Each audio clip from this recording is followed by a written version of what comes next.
Hey guys, look at all this wood that I found and I'm starting to carve. This is a continuation of my other video where I show how I talk about how I find all this wood in the woods and on banks of a lake.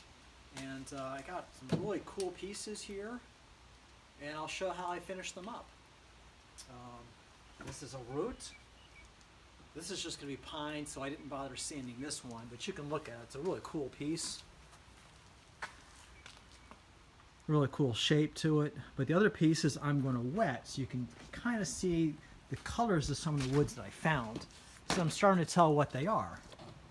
This stump here, obviously I've cut, and when I wet it, it's black walnut. See how the heartwood is really dark and the sapwood is light? That's going to make some beautiful bases. I love black walnut. Other fruit woods, cherries, cherry trees also have that same dark center and light finish. This, I'm not sure what kind of wood this is, but it also finishes up very dark. Now it's got a lot of bark on it here. And there's the grain. It could be just a maple, but I'm going to leave some of the bark on there, leave an occlusion. But it's a nice hollow, and it's going to make a nice sculpture, at least a base to a sculpture. This little piece here looks like a turtle shell, and it's pretty hard. But I might carve it into a turtle shell. So that's something different. Actually, I got an idea for a miniature to go on top of it to create a little miniature environment. This also looks like black walnut here, this stump. And you can see it's got the heartwood. And what I'm basically doing is showing you the color of the wood, and it raises the grain a little bit. But I'm going to go back and sand these and finish these. These are the pieces that I showed in the previous video where I just collected them, and I showed you how I found them, and I cleaned them up with a wire brush. These were a couple of the burnt pieces I found. This one and this one. This is pine heart. It's going to have a really nice finish.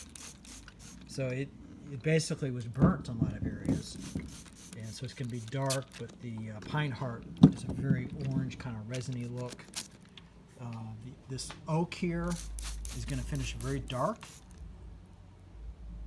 It's got some sapwood here. I had to carve some of it out. It'll be lighter over here, because I had to carve some of it out because it was soft. And one of these pieces had a grub inside of it, so I got to find that piece and take that out. That's because I don't want any insects lay their larvae in my wood. That would be good for a collector to find. This looks like a nice piece of maple. It was actually two pieces, which I cut in half because it was easier to fit in my bag when I found it. It's got two neat concave areas. This also looks like walnut here as well, so that's a real score. I'm excited about that piece. This piece here is Chinaberry. Chinaberry has a really pretty finish. That has I'm leaving the bark right now so it can breathe a little bit more. But this side here, I end up sanding. And look at that grain. Look at when I wet it, what happens here. Chinaberry carves really well. It's a pretty soft wood, and it's going to have a beautiful finish. Here's a piece of maple that's spalted. Remember I talked about spalting? You got to be careful of getting too soft. But a fungus is attacking the tree, but it creates these zone lines in there that have a beautiful finish. Just make sure you wear a mask because the dust will be allergic. Here's a piece I actually found. I didn't find it in the woods, but it was an old log, and I'm finishing it here. It is called, what is this wood called? Anyway, I'm spray painting it, putting some finish on it.